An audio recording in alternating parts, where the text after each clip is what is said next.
Whenever we plot some data, MATLAB has default colors that it uses. It has a default line size. It has a bunch of defaults that help us see the data and visualize it. But essentially, everything we've done previously is just going to plot some lines on your data or on your set of axes. We can change what those lines look like to some extent, given various properties. So our first set of properties are called line specifiers. And these identify what kind of line we want, what data marker we want, if any. The default is 0 data markers or no data markers, but we can identify if we want data markers. And we identify what color we want our line and data markers to be. So these are typed immediately after, like, plot x comma y, and then we identify our line specifiers. So we have 3 different options. We can use any combination of these. So if we want a solid line, we would do a single hyphen. If we want cross data markers, we would do an X. And if we want them all to be magenta, we would do N. So we can choose from any combination of these, identifying what kind of line we want, what kind of markers we want. So these are our options. And then what color. The colors are red, green, blue, and then CMYK for printer colors, and then red, green, and blue pixels. So there's not lots of options with the colors. MATLAB has some more sophisticated built-in default colors that it uses, so you'll see those. But these are the ones that we have explicit control over or easy control over. So we can identify as many or as few as we want. So if I just want a solid blue line, I would say -B. If I wanted a dotted green line, I would say ... or a colon green. If I wanted just circle data markers that are black, I would say 0K. If I wanted diamond data markers that are cyan, I would do DC.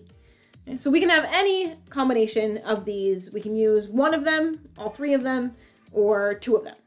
If I just wanted a green line, I could just say G. So these are typed immediately after our vectors. So these Y and X correspond to this set of line specifiers. We can have more as well. So if I had a second set of data, A, B, I can have a second set of line specifiers. So a dotted line with circle data markers that are black. So here these line specifiers correspond to this set of data. And you can type them in any order, any combination. The second thing we have access to are some what's called additional properties. We can specify the width of the line, the size of the marker edge color, and the marker face color. So this color here corresponds to the line and the marker. But let's say we want the line different from the marker. So we can use this to do the line, and then these additional properties to identify what we want the marker to look like. So for additional properties, we just type them one at a time, following our line specifiers. So here's our line specifiers, solid line, that's green. And let's say we want to change the line width. So I would go in, type line width. This is in quotes.